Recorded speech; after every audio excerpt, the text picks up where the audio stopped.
I'm Allie Harvey, and I'm going over my water slide problem. This goes over conduction, convection, radiation, and resistance networks. So there's a water park. There's, for the sake of this problem, stagnant water.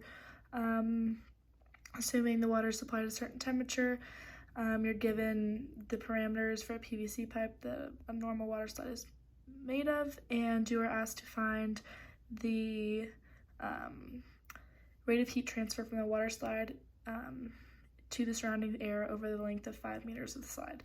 And as I said, calculation purposes, the water is stagnant. So first we have our knowns. We're assuming that our surroundings are treated like a black body and inside is a gray body. It's steady state, one-dimensional, and thermal conductivity is constant.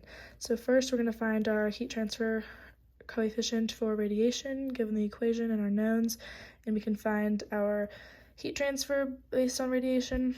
Now we're going to go to we're going to draw this resistance network to figure out where convection, conduction are taking place, and from there we are going to solve for our resistance from the inside of the inner diameter, or inside the pipe in the outer diameter, because they're given different parameters. From there we can find our heat transfer coefficient respectively over the whole length of the network, and from there we can solve for our overall heat transfer rate over this length, and it is given to be 625 watts.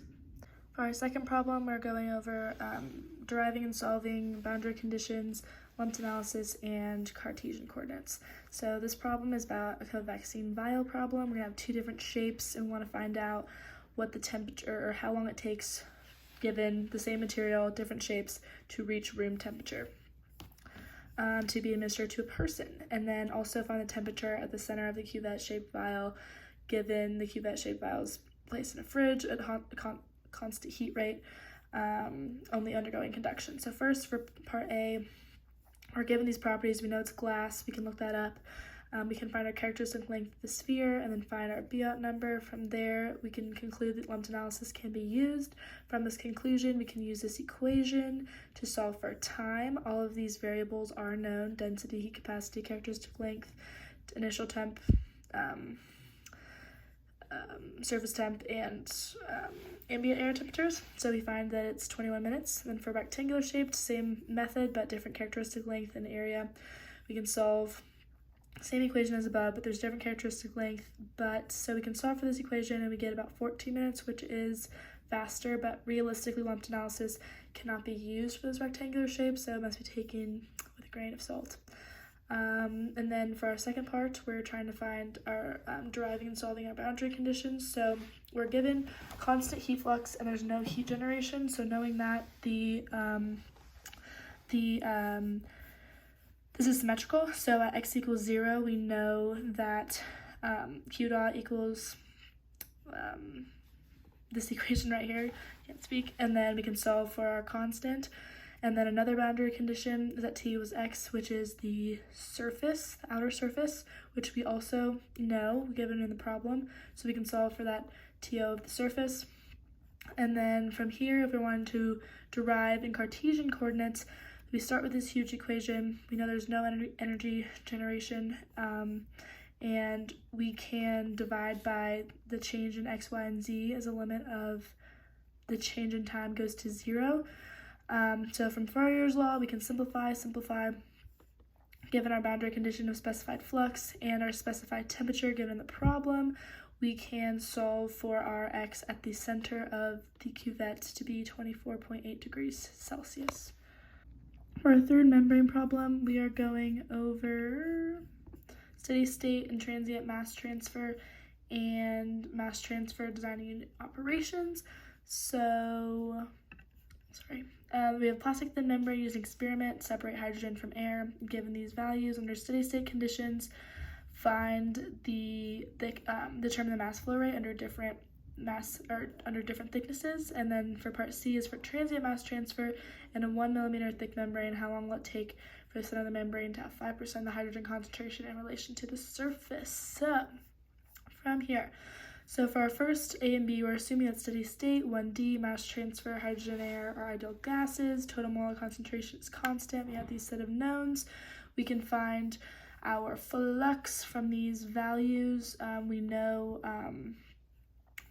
all of these, so we can solve for our flux. And then our m dot is just our molecular weight times that, which you get 1.42 times 10 to the negative 8 for a 3 millimeter thickness membrane. The same method is used for part B for a thinner membrane, so there's a lot more mass transfer for a thinner membrane, which is reasonable. And then for part C, for transient, when you solve for time, we are going to use this equation, and we know that we want 5% of what's on the surface of the concentration of surface 2, on side 2, I guess. So it's 0.95 of the concentration on side 2 equals this. We know initially there's 0 hydrogen in the middle of the membrane. So from here, we go to table 4.4. We can solve at 0.95. We get 0.0444. From there, we can solve from time from these equations, and time is 0.93 seconds for 5% of the hydrogen concentration to be in the membrane. This fourth problem, we're also going over transient mass transfer, natural convection, and boiling and condensation. So first we have a well-insulated horizontal cylindrical stainless steel propane tank with our dimensions are known. The tank is in spring weather, develops a crack. The temperature inside the tank drops and loses pressure. The propane begins to evaporate because of heat transfer. Determine the rate of evaporation, how long it will take to completely empty the tank.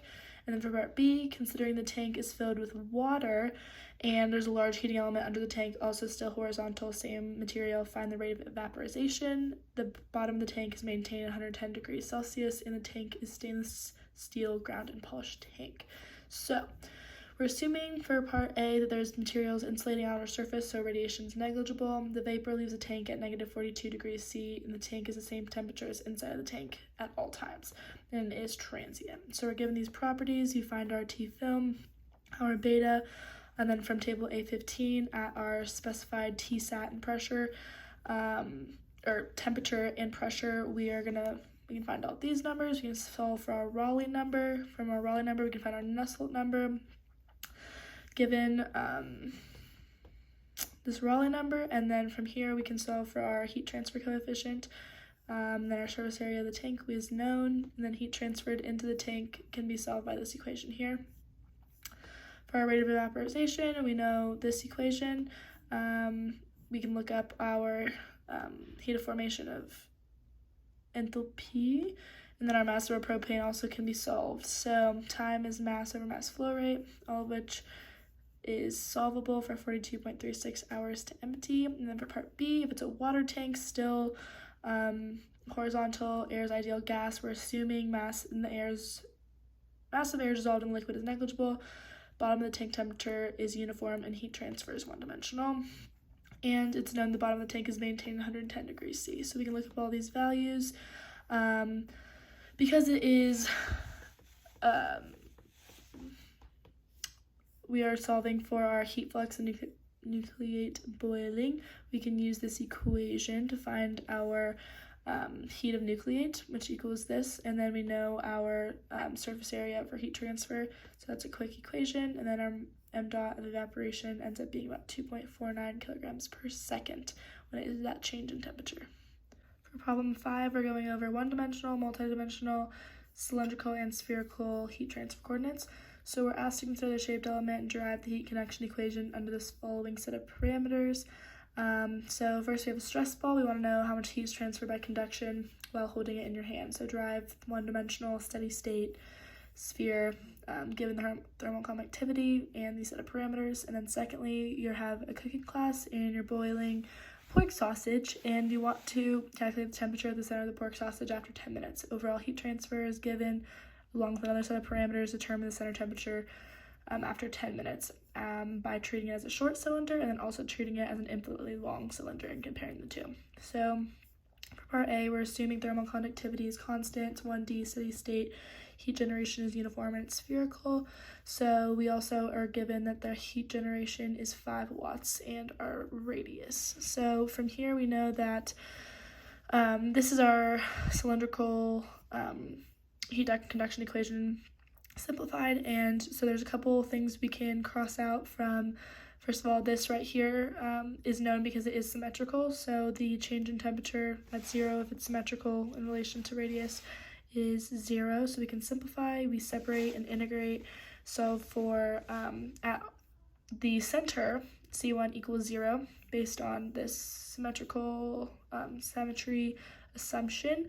And we can solve for our temperature at whichever radius given this equation. Solving for C2 equals this. So our temperature at whatever radius specified is Ts plus energy generation over RO squared minus R squared over 6K.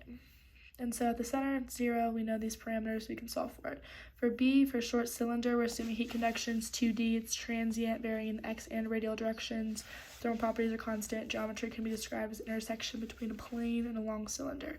We can look up these parameters from table A7E, find our Biot number, look it up on table 4.2. These values to found our tau, and our Fourier number is our Fourier number. It is less than 0.2, therefore we can use this equation to solve for our theta wall. For our long cylinder, we are assuming we can also solve for our Biot number. This is about 20. We can go in the table 4.2 to find these values, also find our Fourier number, and to find our theta of our cylinder. So we're considering to find the temperature as a cross-section of a cylinder and a wall. That's why you're going to be multiplying these two and using this equation to solve for it. So our temperature at 0, 0 time is 165 degrees Fahrenheit. For an infinitely long cylinder, it means we're not including the wall, so we're assuming that it's calculated above. It's less than 2. It's reasonable to assume that a one-term approximation of just the theta cylinder. This is an assumption, not exactly correct. It does give a 5.54% error when the wall is not taken into account. Problem 6 is internal forced convection, external forced convection, and heat exchanger parameters. So consider we have a double pipe heat exchanger, given parameters, overall heat transfer coefficient is given, determine the long mean temperature difference, and then for part B, we are defining the system as just the internal pipe supplying hot water, given with ambient conditions, determine the heat transfer coefficient. And then for part C, the system is only defined as an empty cylinder of cold air flowing over the surface of the tube, determine the heat transfer coefficient. So each A, B, and C have different defined systems as gone over in the PDF. But for part A, we have these set of knowns. If we know that 5% is lost, we can solve for our overall heat transfer rate. And then we also know our overall heat transfer coefficient was given the problem and our area, so we can find our delta T log mean. For part B, for internal force flow, our system is just this tube with given temperature and velocity. We can find our T average, look those up on the table, find our heat transfer coefficient from the Reynolds number.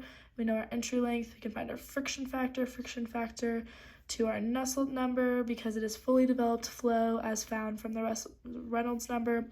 From here, we can solve for our heat transfer coefficient from our Nusselt times thermal conductivity over diameter. This is very high, not realistic as it could be. For part C, external forced flow, we're assuming steady state one-dimensional short cylinder. Our T-film is 50 degrees C as found at part B. Solving for our Reynolds number again, we do get greater than 10,000. Careful here because it's not too much bigger, but it does considered turbulent flow. So for our Nusselt number of a cylinder, we can use this equation here to find our Nusselt's number, and then we can find our heat transfer coefficient from there.